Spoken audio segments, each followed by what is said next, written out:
Ayon dito sa mga reports na lumalabas ay itutuloy na raw itong pagkuha ng San Miguel Beer dito kay Arvin Tolentino at 3 ang magiging kapalit nito. Ang balak daw ayon dito sa mga insiders ay itong si Arvin Tolentino ay iti-trade dito sa San Miguel Beer at ang magiging kapalit niyan ay itong si Jeron Teng at isasama na rin itong si Rodney Brondial at isang second round draft pick. Yan daw ang mga ibibigay na assets ng San Miguel para dito kay Arvin Tolentino. Kung sakaling i-trade ng San Miguel itong si Rodney Brondial, mawawalan sila ng power forward. Ang matitira dyan si Andreas Cahilig. So malamang ito si Arvin Tolentino, yan ang magiging bagong power forward nitong San Miguel. At dahil mawawala na si Jeron Teng at itong si Simon Enciso na wala na rin sa free agency, baka meron pang ibang kuning player ang SMB. Ibig sabihin, hindi lang itong si Jeron Teng at hindi lang itong si Arvin Tolentino ang kukunin ng SMB, kung hindi meron pa silang ibang mga players na idadagdag. Pero ang priority daw ngayon ng San Miguel Beer ay makuha muna at ma-finalize itong kontrata ni Arvin Tolentino, yung paglipat niya dito sa SMB.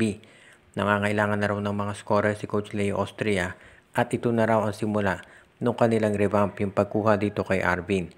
Kapag natuloy na ito, asahan natin na meron pang ibang big moves na gagawin ng San Miguel Beer bukod dito sa pagkuha kay Arvin Tolentino dahil meron pa silang mga ibang players na kinakailangan. Pero ang priority nila, mapapirma na ng kontrata itong si Arvin dito sa San Miguel.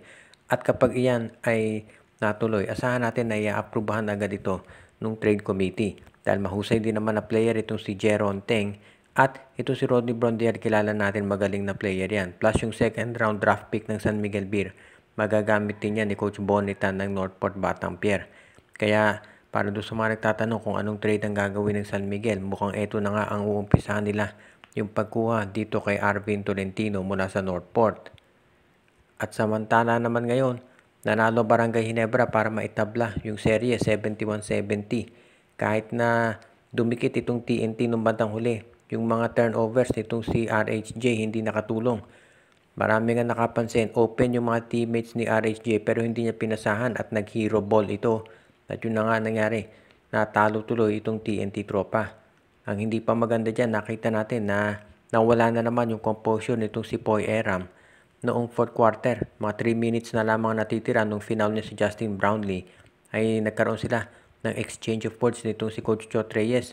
At nakita natin na naging emotional itong si Poy Eram at nagbunta siya sa dugout ng TNT tropa. Kaya marami nagsasabi na para manalo ang TNT, kinakailangan manatili yung composure nitong si Poy Eram. Sa panig naman ng Barangay Ginebra, magandang panalo ito.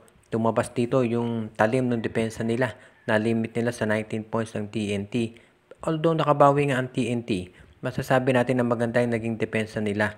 Ang importante lamang sa Barangay Ginebra do sa Game 3, manatili at ma-maintain nila yung ganitong klaseng depensa.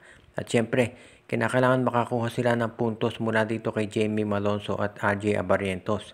Nalimitahan talaga sila dito sa game. Although in fairness, low scoring talaga yung game dito at parang yan ang gusto ng TNT. Ganun pa man, tabla na yung serye at yan ang importante para dito sa Barangay Ginebra. Ngayong tabla na yung serye, ang importante naman para sa TNT ay masiguro na mananatili yung composure nito si Poy Eram. At ito si Ronde Hollis Jefferson naman, kinakailangan pasahan niya yung mga teammates niya na open dahil yan ang kinakailangan niya.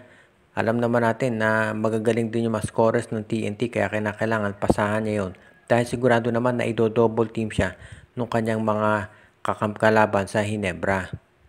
At ang isa pa natin namang balita ngayon pagdating dito sa Converge Fiber Xers, pagkatapos papirmahin ng kontrata itong si Jackson Corpus, merong mga lumalabas na report ngayon na baka bigyan naman ng kontrata ng Converge Fiber Xers ay itong si Arwin Santos, ang veterano na naglalaro ngayon dito sa MPBL. Matagal nang napapabalita na itong si Arwin Santos ay gusto raw kunin nitong si incoming Converge coach Delta Pineda at baka yan na nga ang mangyari. Kung sakasakali na makuha ng Converge itong si Arwin Santos, yan yung veteran presence na magagamit talaga nila. Nakita naman natin na naging magandang tulong si Alex Cabagnot dito sa Converge nung siya ay binigyan ng kontrata. Although nasa MPBL na ngayon ito si Cabagnot, ito si Arwin Santos, posible na baka siya naman ang lumipat ulit dito sa PBA. Depende na lamang yan kung ano magiging usapan nila pagdating sa kontrata. Pero sa ngayon, mukhang si Arvin Santos at itong si Encho Serrano na dating naglalaro sa Phoenix Fuel Masters. Mukhang lilipat na rin dito sa lineup ng Converge Fiber Xers. Ang gusto raw kasi ng Converge, mapagsama-sama nila yung mga veterano at yung mga rookies dito sa kanilang lineup para maging mas maganda yung samahan dito. At iyan ngayon ang kanilang binabalak gawin. Kaya abangan natin kung matutuloy nga ito, yung paglipat ng mga nasabing players dito sa Converge Fiber Xers. Dahil yan talaga ang hinahanap ngayon ng Converge, yung mga players na magbibigay ng sabihin na nating bagong lakas dito sa kanilang lineup. At kung sakasakali nga na magawa nila yan, abang maganda to para dito kay Coach Franco Atienza at syempre dito sa kanilang incoming coach na si Delta Pineda. Dahil hindi naman po pwede na puro rookies lamang doon sa lineup mo. At mas maganda kung meron kang mga veterano na kasama dyan, natutulong doon sa ibang players. At ang huli nating balita ngayon, ito naman sa Magnolia Chicken Templados.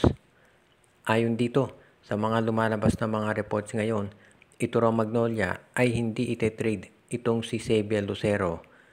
At siya lang ang hindi pwedeng i-trade dito sa Magnolia Chicken Templados. Ayon doon sa mga reports na sa kanilang kampo, yun daw ibang players ng Magnolia ay pwede nang i-trade maliban lamang dito kay Xavier Lucero. Dahil gustong siguraduhin ng Magnolia Chicken Templados na yung kanilang franchise player ay sa kanilang mananatili sa lalo't mahabang panahon. Dahil sa ngayon, itong si Lucero na parang ang pumalit dito kay Polly at Ian Sanggalang bilang mga franchise player ng Magnolia. Dahil itong si Xavier Lucero maganda performance niya palagi at siya ang dahilan kung bakit ito ngayong lineup ng Magnolia Chicken Templados ay kinukonsidera na isa doon sa mga magiging maganda ang resulta pagdating dito sa Philippine Cup. Medyo may kulang pa silang pyesa pero konti na lamang ang kinakailangan nilang idagdag dito. At kung sakasakali nga na madadagdagan pa sila ng ibang players, aba syempre magandang balita yan para dito sa Magnolia Chicken Templados.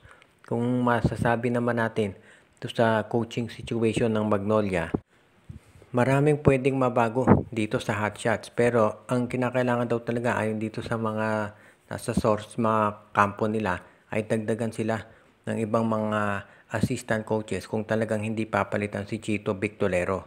Pero meron daw mga naniniwala na baka ito si Victolero eventually ay palitan na rin. At depende na lamang yan dito sa magiging desisyon ng management kung sino ang kukunin nilang kapalit dito kay Victolero.